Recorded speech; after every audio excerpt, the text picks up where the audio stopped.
Thanks for joining us for another week of NFL Talk. This is Intangibles, the NFL podcast of the Sports Collective. I'm Randall Mensos, and as usual, I have with me Anthony Gideon. How are you this week for the action? That was good. We had a fun divisional round, some close games, much different from the wild card weekend. So it was a fun week. Yeah, actually, every game was decided by a mere touchdown. The only one that wasn't 7 points was an overtime game in Arizona, where the Cardinals prevailed over the Packers. Let's talk a little bit about that game. One of the more exciting playoff games we've seen in quite some time. A lot of drama, after a very defensive game, tensions kind of raised at the very end of the game, and it just came down to the coin toss, really. Yeah, it sucks for the Packers. 2 years in a row, they lose without getting the ball in overtime. So I understand they got to be a little mad about how the rules are treating them at this point. It's unfortunate, and at the same time, they're actually putting themselves in a lot of positions to, get the victory at the end. That was actually, the second time this year that Rodgers tied a game at the end of regulation with the Hail Mary pass. The other time being a divisional rivalry against the Lions. But it goes to show that they do have the tenacity and to dig their nails into the turf and grind out a win in tight situations. They just need to have a chance at the football on the offensive side. Hey, Aaron Rodgers, his history has actually been kind of surprising because he's never really been good in clutch situations. He has like one of the worst records in the NFL in those situations, if I recall correctly. But, he's got this Hail Mary thing down. He just needs to throw Hail Marys, I guess. I guess, but I think it's a certain point. That's when you start kind of questioning the coaching. I mean, I know it's kind of popular to hate on the Packers coach. They could be so much better. Everybody thinks they should be, along the Patriots level. And I think the difference really is the coaching. You notice that Belichick, like he rarely makes coaching mistakes. You see, like he's always conserving the exact amount of time that he needs. He has a play call for every situation. Whereas you get to the end of games, Mike McCarthy starts folding his arms, getting a little too conservative, trusting the running game when it's not working. And then when they fall behind, they keep throwing the same sideline out passes to Devontae Adams or whoever, and it gets predictable to the point where Rodgers does have to pull a 60-yard pass out of his behind just to compensate for the over conservative play calling as the game's waning seconds come to a close. Yeah, and I do think the conservative play calling this year was driven a little bit by the injuries. I mean, in this game, Randall Cobb exits early. James Jones didn't play, I believe. And then they've had Jordy Nelson out all year. So, when your top receiver is Jeff Janis, who is a very, very raw wide receiver, even in his second year, that didn't even play Division I competition in college. This Yeah. guy was drafted to be a project, and here he is being asked to step up very soon after he was drafted. And he did, caught the Hail Mary touchdown, another touchdown. It's pretty unbelievable.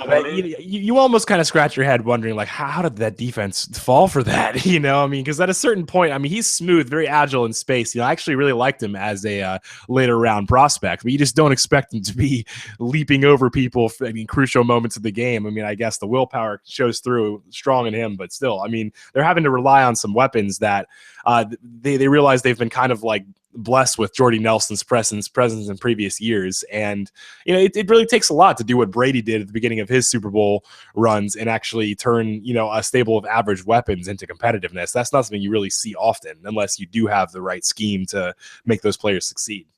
Yeah, and, I think one of the other things that really hurt this Packers offense was the running game just wasn't there all year. Eddie Lacy showing up overweight, and the coaching staff, even with that, I think the coaching staff didn't give him enough carries throughout the year. In this game, he only had 12 carries, even though he broke off that big run and was averaging 7.4 yards per carry. So I think that was an issue.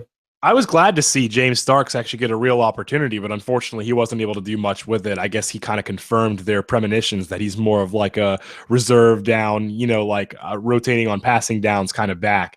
He does excel in the pass protection in the screen game, but, it just ended up not being very much of a factor. So it's really just Lacy has to pan out for this offense to fire on all cylinders. Yeah, and that's one of the issues going forward. The offensive line injuries also killed this team, which is why – going into this next week, Arizona Cardinals moved on, but I thought this was a very unimpressive win for them. Yeah, it was. I mean, you would have expected them to kind of blow it out of the water, considering Green Bay has been swept under the rug by Carolina, their opponent next week. Earlier in the season, you saw actually it was a high scoring game, ended up to come down to only an 8 point difference, but that was at the very end of the game. For the most part, the score was 37-13, I believe, at like leading into the fourth quarter. So, you want to see that same kind of dominant performance if you want to show that you can go toe to toe with the reigning champ in the NFC so far. Yeah, and that's another issue. I think the defense, the Cardinals, they're really missing Tyrann Mathieu, and I think you can pass on this defense right now.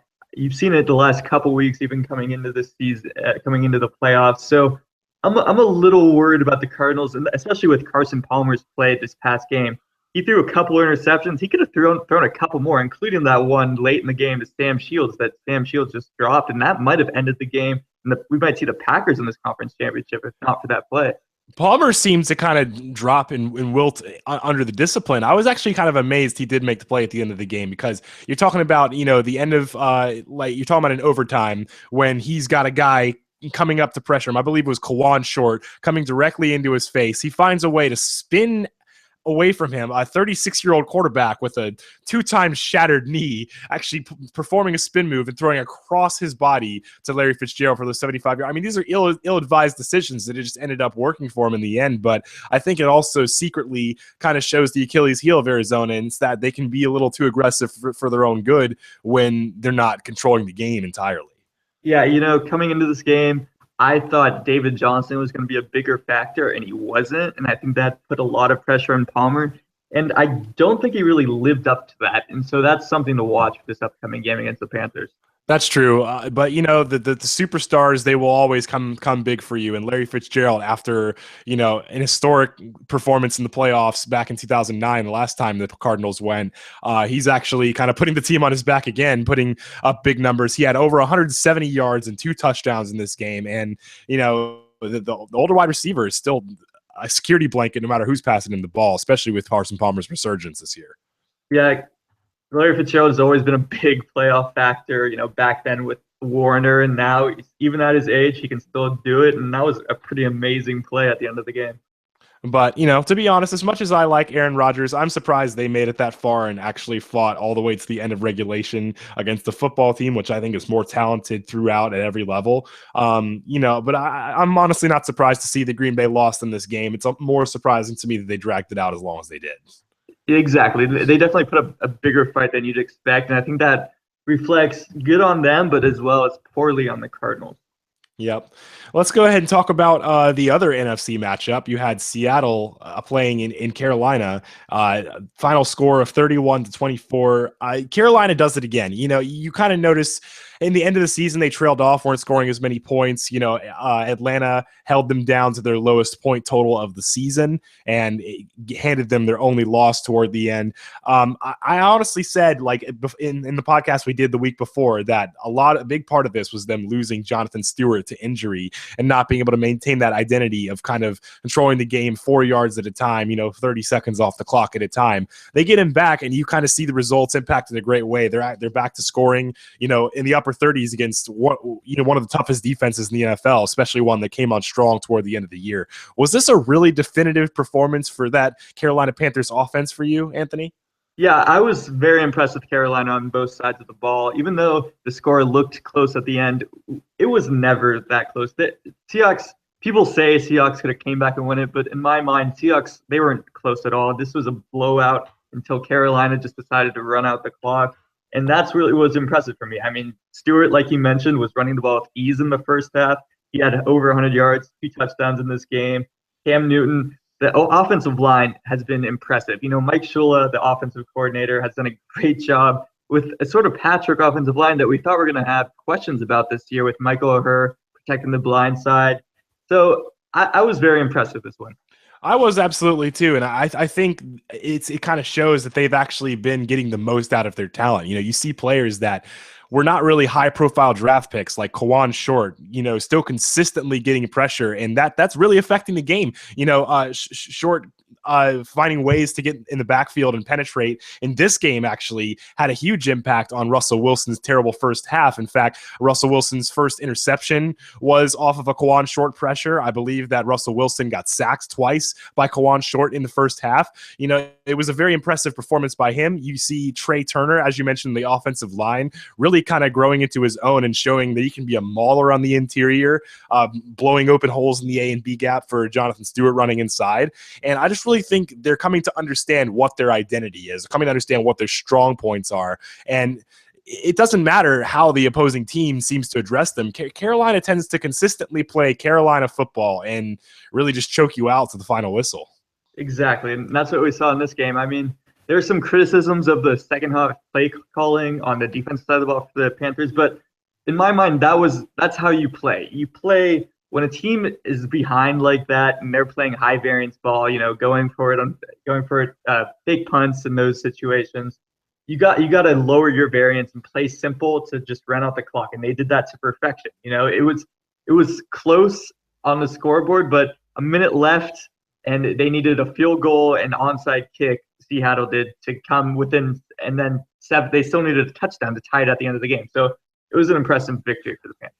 I think a lot of people who want to criticize the Panthers, and treat them as though they didn't win 15 regular season games. I think a lot of the criticism comes from not liking that conservative brand of kind of play calling in that situation. I know I just criticized it in Green Bay's scenario, but you see Carolina's coming up with the big wins in these close games, and a lot of it is because if you know that you're not an aggressive team at heart, that you like to play, a lot of base packages with your 3 linebackers and 4 down linemen. You like to kind of just, I guess, dare the opposing offense to do better than you man for man, step for step.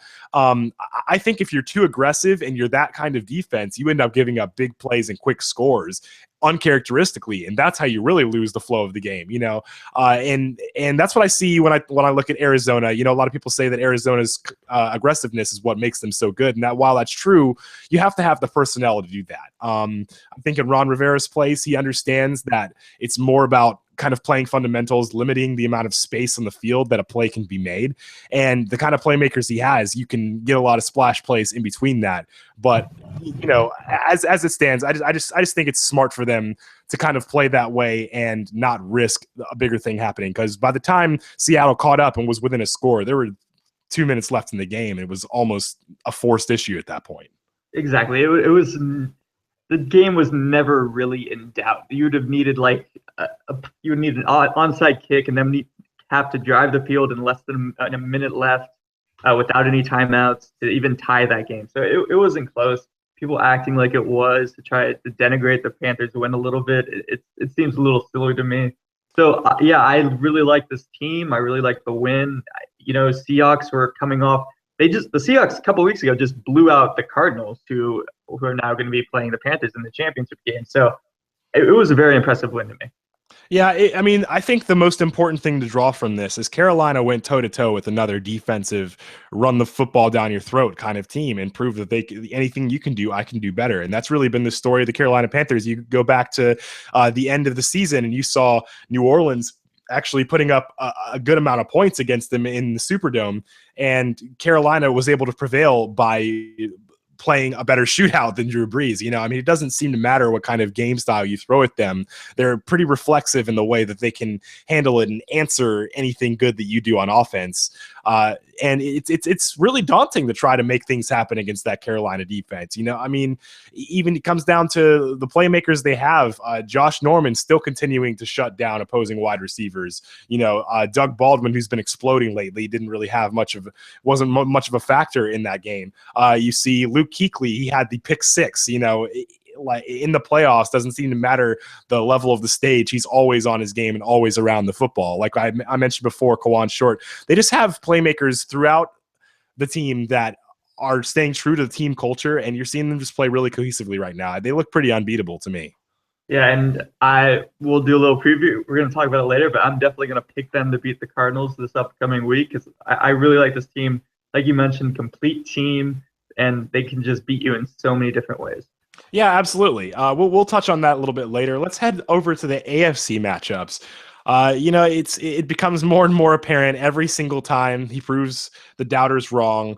Tom Brady, you can't bet against the guy in pressure situations. It's last year I predicted Kansas City to win, and I was pretty close on the score. I had a 23-20 score on it, but when it comes down to it, no matter like as good of a defense as Kansas City has, they just were no match for the way that Tom Brady is able to spread an offense out and use all of his weapons in a distinctive way. I think there's a lot of creativity in the way he uses that offense, and you really saw it in this game where they prevailed over one of the toughest defenses the last few weeks.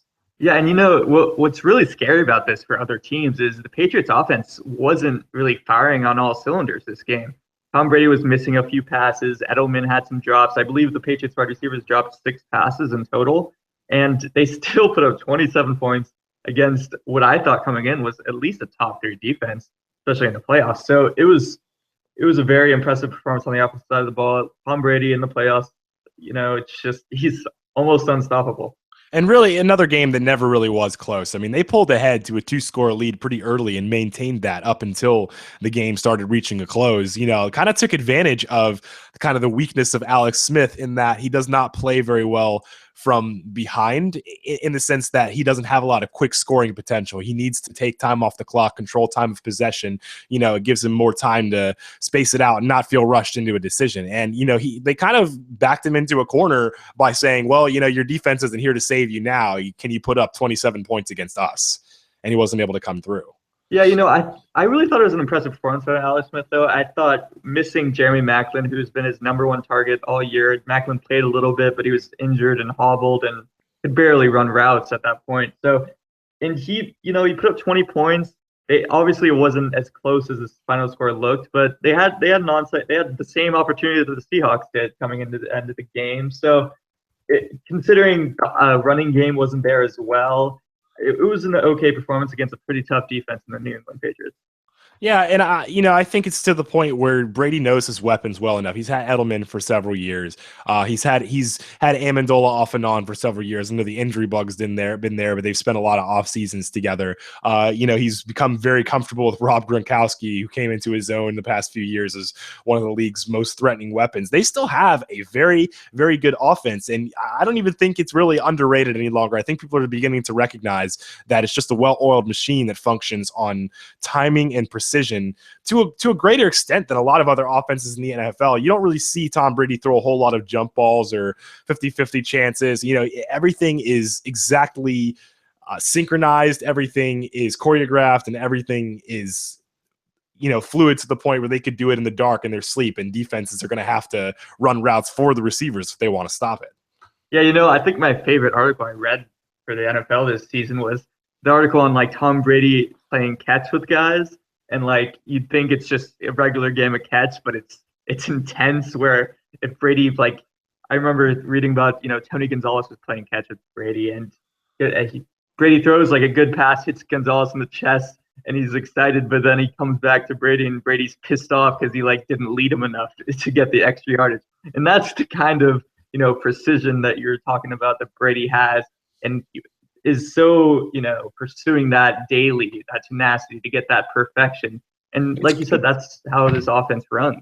It's creating that space, underneath defenders really is what it is. Those leading short passes for yards after the catch are more important than anybody knows, because you might be kind of watching it on the TV and you get kind of hypnotized by it. It's almost seems like idle football for a while, to the point where, oh, look, another 5-yard pass up. He caught it for 2 yards and then got another 5 yards after the catch. So getting first down after first down. This is what's wearing defenses down and frustrating them and getting in their heads. It may seem like just a routine pitch and catch when you're watching it from your couch at home, but this is really the kind of precision that very few teams are able to accomplish, especially for a whole game, throwing 55, 60 attempts like Tom Brady routinely does, especially at this point in his career.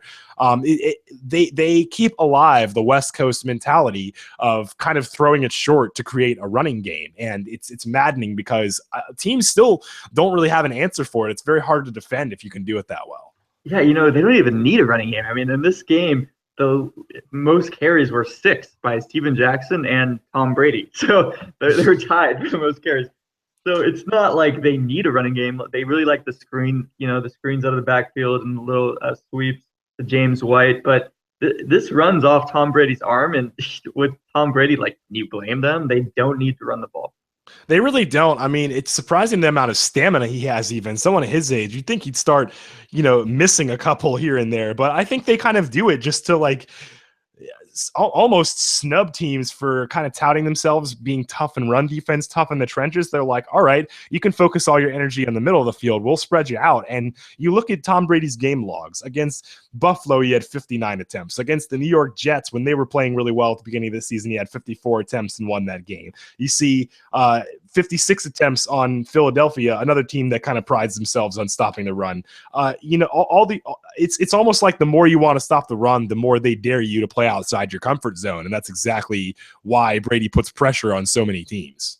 Yeah, and it's, we saw it last year in the Super Bowl. I think that's when it really started. Like, you saw this kind of mentality where it's just they're going to throw it short, and with the other quarterbacks, you expect them to make a mistake at that point. They're going to get a little restless and throw the ball downfield when they shouldn't. But Tom Brady, he's got the patience, he's got the precision. He can just dink and dunk you all day long, and he can still throw deep. So he's got the whole package. Yeah, but you can't just stay on top. The thing is, his deep game comes out when you kind of realize when he realizes that teams are actually starting to be more aggressive, start to bite on those routes. You can preach as a coach, stay on top all day long. Don't let a play get behind you. Eventually a mistake will come. Turnovers come in bunches, yada, yada, all the dogma in the world. But it comes to a certain point where you're giving up, 20 straight completions. As a Jaguars fan, I can say this because last time we went to the playoffs, we gave up 23 straight completions to Tom Brady because we did not play very aggressive defense. They kind of sat back there the entire game, tried to go toe for toe. And of course, David Garrard made a mistake before Tom Brady did because that's just how it works. But, they force you to get aggressive, and then the deep game opens up. Then you have Rob Gronkowski. You can't do both at once. Mm-hmm. Yeah, it's really hard to defend. And it's surprising that it's so hard to defend, especially since the Patriots will abandon the running game so fast. But, the way they do it, it's impressive. Yeah, absolutely. Well, no surprise there. Tom Brady going to another AFC championship game. I've lost count at this point. What is this, 8 of them he's been to? I don't know. It's been like 10 or out of 15 or so, at last 15 or something insane like that. Yeah, it's unbelievable. Let's talk about another pair of quarterbacks who have seen their share of playoff appearances. You had Peyton Manning and the Denver Broncos facing off against Ben Roethlisberger and the Pittsburgh Steelers. And, well, you can't really even say the Steelers' full team name and give them justice because they're missing a lot of their iconic players. But I guess they lasted through this game at least. That's the best you could say. I don't know. Denver kind of kept them quiet. The Steelers really had a good shot to win this game, though. Without the Toussaint fumble late in the game, the Steelers were up 13-12. They were driving. They were at midfield, and then that really changed the game. And the thing is, I knew this was going to be a defensive game, and I picked the Steelers to win because I didn't think Peyton Manning was going to put up too many points. And, he looked better than I thought he would coming into this game because there was a lot of drops that the Broncos receivers had. And Peyton Manning, the ball placement was a little iffy at times, but there were still catchable balls that should have been caught. And I'm pretty disappointed in Demaryius Thomas, who historically has been an absolute rock for Peyton Manning, like one of the receptions and yards leaders in the NFL multiple years running. It's kind of surprising to see him suddenly develop the drops, and that's been kind of an issue for them all year. Yeah, and so that's really a question mark because Peyton Manning, he's been inconsistent this year, and that's giving him too much praise, too much credit almost, because he's been bad a lot of the year. But throwing the second most interceptions with 17. That's he played in 7 regular season games, and maybe, I don't know. But yeah, it was not considering what the Steelers were missing. I think while I predicted a close game, I can see why many people are predicting a blowout, and because it wasn't, I can see why you might think the Broncos did not play well, but the defense played pretty well. I mean, Roethlisberger was great, especially considering the injuries he was dealing with. Yeah, that's absolutely true. But I'm just kind of looking at this through the lens of perspective, where if Roethlisberger has his weapons, I think there's no way that Denver walks away with a victory. I mean, it just wasn't really the same kind of explosion that you were seeing. They played pretty well, they played pretty efficiently, but this is not a team that's used to only having 16 points in an entire game. This is the team that was putting up in the 30s against the Seahawks. They really had a lot more explosiveness, and heading into this, it's just almost kind of disheartening for me to see them kind of run out of steam when Roethlisberger was playing like the top of his career when he was healthy. Yeah, in this game they got the yardage. I mean, Ben Roethlisberger threw for almost 340 yards, but they just kept settling for field goals. Boswell kicked 3 in this game, and they seemed to just stall once they got into Broncos territory. And this Broncos defense has been great all year. We can't take that away from them, but Martavis Bryant, I knew he was going to be big in this game, and he had 150 yards receiving and 40 yards on top of that rushing. So it wasn't the best performance of the Broncos defense, and we knew the offense wasn't going to look good coming into this game. Yeah, that's absolutely true. And it makes you kind of worry about them heading forward. I mean, now they have to go up against Brady, who just kind of proved that there's not a whole lot you can do to defend him if he really wants to control the tempo of the game. I don't think that the offense is firing on all cylinders for Denver enough to be able to sustain drives the way they'll need to defeat Brady in the AFC Championship. Yeah, I mean, we can talk about this more in depth a little later, but the last game they played, the Broncos won that game, but the Patriots still put up 24 points on the road, and that was with Brady missing Amendola, Edelman, Rob Gronkowski for a period of that game. So in a snow game that was actually not at home for them either. Yeah, exactly. So the Broncos defense is going to have to play shutout next week for them to have a chance. That's absolutely true. I mean, I think they have shutout type football in them, but it's hard to expect it every single week against so many different schemes. And, it's just so transparent in the NFL. By this point, as smart of a coach as Belichick is, he's probably already got a pretty good plan for counteracting their heavy blitz schemes. I mean, it's going to really rest on the shoulders of how much penetration their pass rushers can get to disrupt the tempo of the game. But in general, I do like how that Denver front is playing. They may have given up a lot of yards to the Steelers, but they came up and really pinched when it mattered. And I think, as with a lot of teams that thrive on defense, it's got to rely on getting sacks at the right time to slow momentum down just before they reach scoring range. That's kind of Denver's trump card if they want to rely on anything right now. Yeah, in this game, Von Miller had 7. He didn't get a sack, but he had 7 hurries. DeMarcus Ware, he did get a sack and another 3 hurries. So they can definitely bring the pressure. We're just going to see it against probably a better O-line in the Patriots next week than we saw with the Steelers. Yeah, I do see long-term sustainability in this team, though, because if you're going this far into the playoffs with, almost all but washed up Peyton Manning and Brock Osweiler, who hasn't really been that impressive since he took the reins, it goes to show that your team as a whole is built for long-term sustainability. And even behind Ware and Miller, who you talk about every week, you've got Shaquille Barrett stepping up. You've got Shane Ray, who's made some noise in recent weeks. I think it's a really, really good rotation they have going. They're able to keep everybody fresh. So if anything, from a stamina perspective, they might be able to keep up with a high-scoring team just on the sake of they bring their A game repeatedly, whether it's someone from the bench or a starter who's making the noise.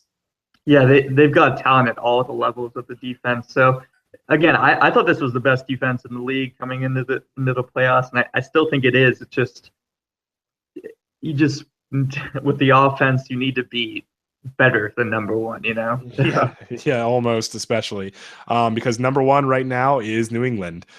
So I guess let's go ahead and move on and discuss what the matchups are going to shape up like next week. You've got I'm really excited about the NFC Championship battle between Arizona and Carolina. I think that this could be a battle for the ages between two teams who excel at specific but polar opposite styles of football almost.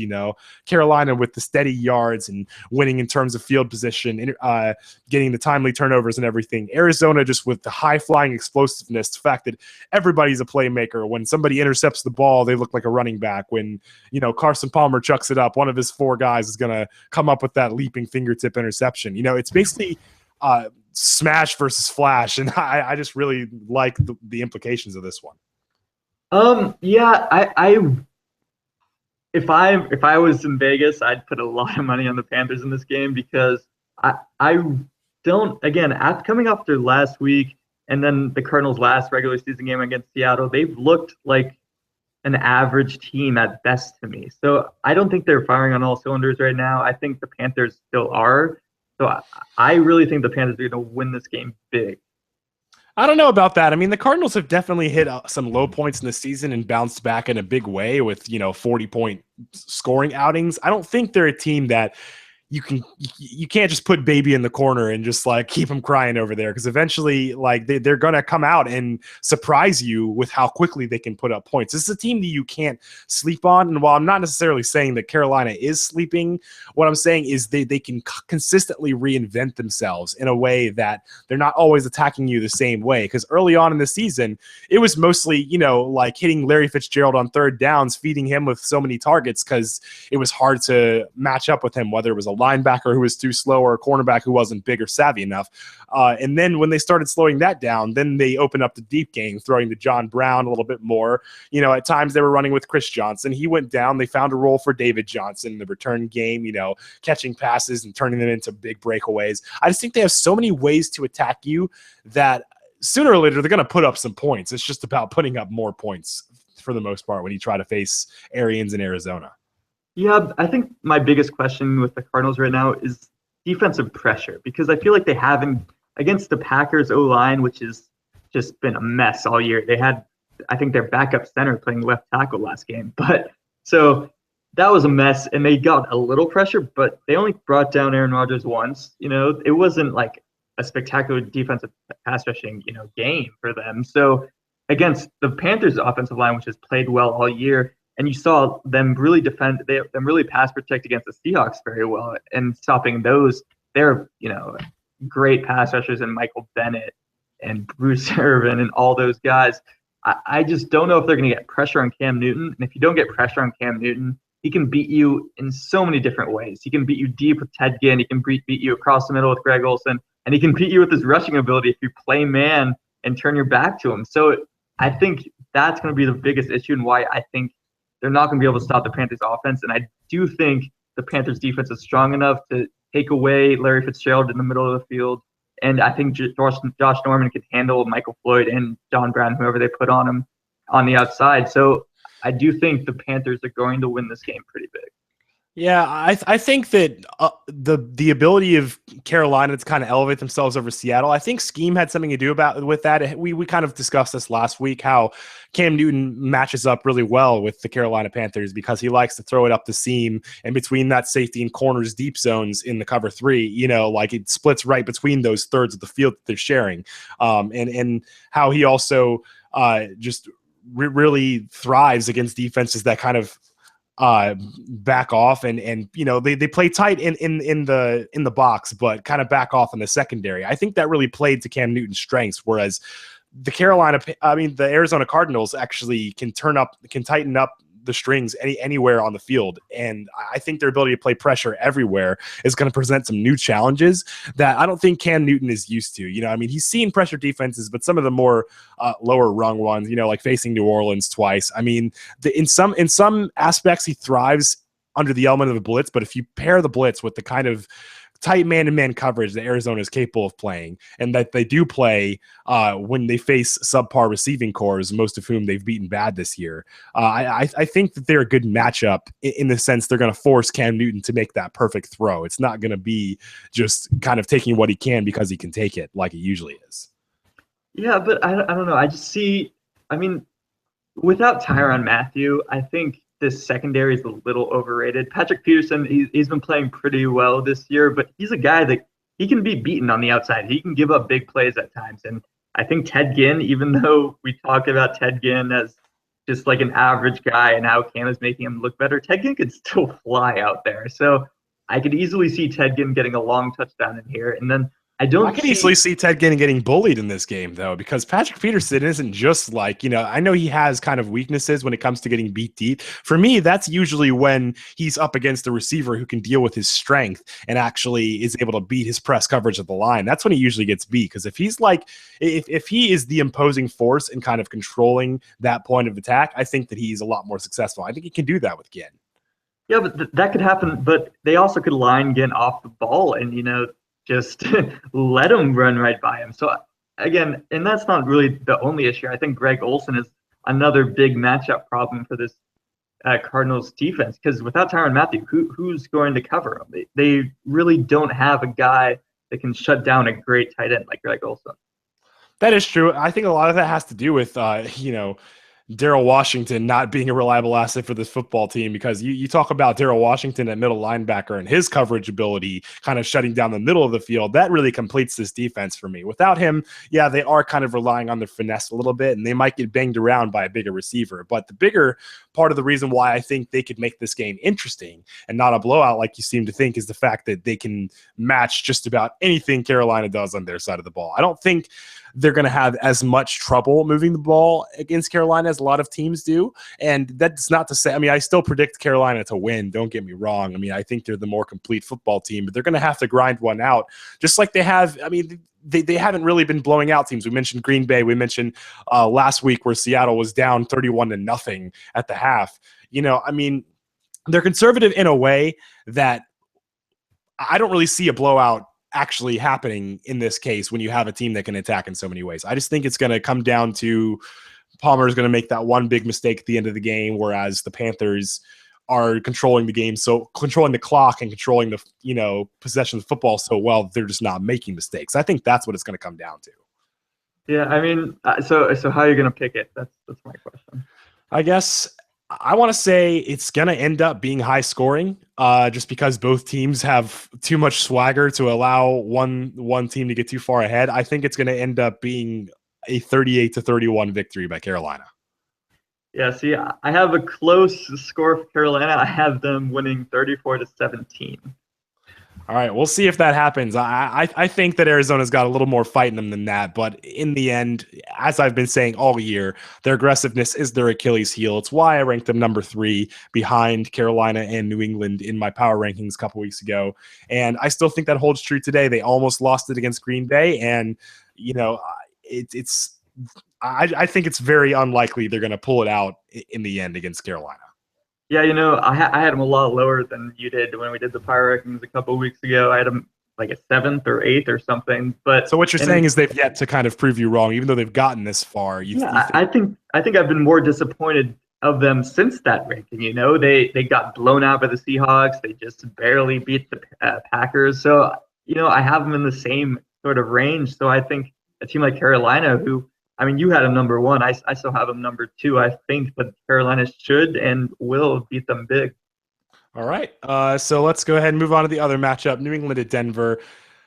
You want to say there's a lot of drama with this one because Brady and Manning have faced each other in the playoffs so many times, but really when you look back on it, Brady has kind of dominated Peyton Manning in the playoffs, and I think you're going to see more of that as it becomes more and more exaggerated these days.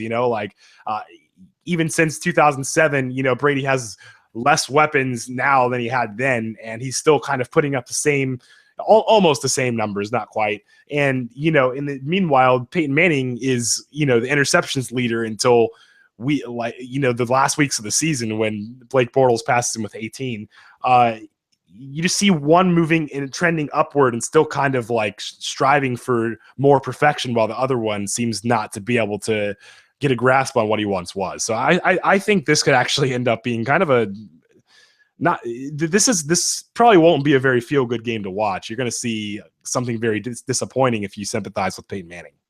Yeah, it's everyone's talking about Peyton versus Brady again, but it's not. Peyton should be an afterthought in this game because he's not someone that's really going to make a difference unless he makes a negative difference for the Broncos. So I think there was drama when they announced him as the starter for the playoffs. A lot of people disagreed with that decision. So that kind of says a lot about how far he's fallen just in the span of 1 year.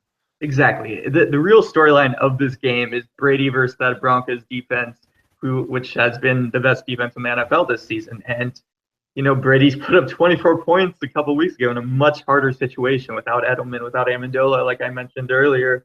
So again, I think he's at least going to put up 24 points again. I mean, you have to expect that at home, right?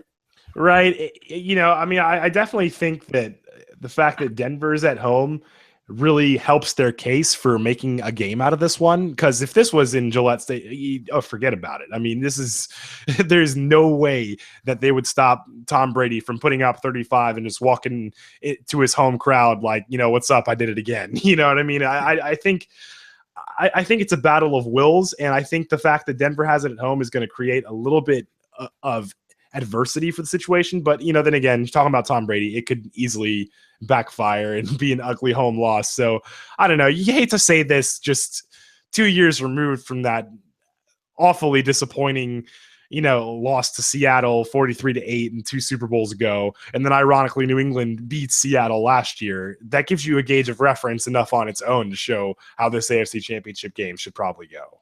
Yeah, that was Peyton Manning at almost his best, how he was playing that year. And this is Brady, and Brady has been just fantastic this season. I mean, if it wasn't for Cam Newton's marvelous season, Brady would definitely be the MVP, everyone's favorite MVP right now. Yeah, the thing is, when someone has a Super Bowl run year, you usually say, "Oh, they're playing out of their minds. They're having the best football of their career." Blah blah blah. And it's crazy how the polar opposites are. Because Brady, you're not surprised at this point. You're like, "Oh, he's been this good for a while. This has been like years and years running." And meanwhile, Manning, like, he's still kind of hobbled up to this point on the strength of his football team, even though like he's actually playing the worst football of his career, or since his rookie year.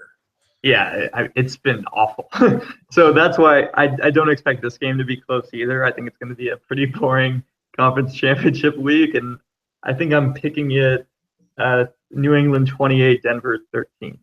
I think you're a little bit too sour on the NFC side, but on the AFC side, unfortunately, I think that you're right. Denver might make it like a 13-16 game leading into the fourth quarter, and that's when Brady's going to kick it on, throw 2 touchdowns, send him home. That's just it's almost going to be like an execution. You know how like people used to watch things like that back in the old days. You know exactly what's going on, that the person has no hope. He may plead and fight for his case. He may say something noble. In the end, his head's just going to get chopped off. That's kind of how I feel about this New England. A little dark, but yeah. A little dark. I watched a little bit too much Game of Thrones. Like, put the blame on that. But anyway, so let's just kind of kick back. What do you plan to do for your Super Bowl week? I haven't decided. It's going to be crazy because I'm out in New Orleans and it's going to be Mardi Gras plus Super Bowl week. So I don't know what's going to happen, but it should be fun.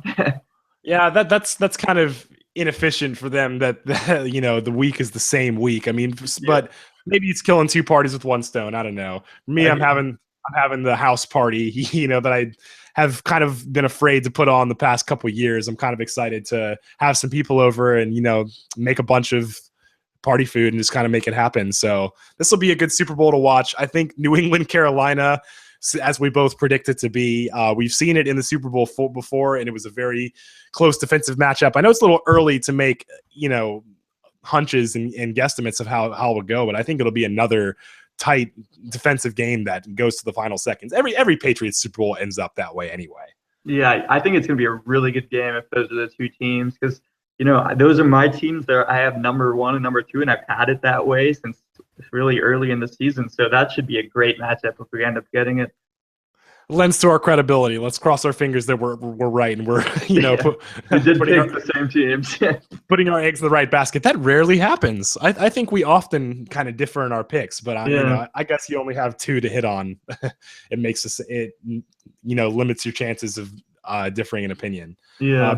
But anyway, this was an exciting week of football. Looking forward to hopefully another exciting week and not, a total killjoy like you seem to predict it to be.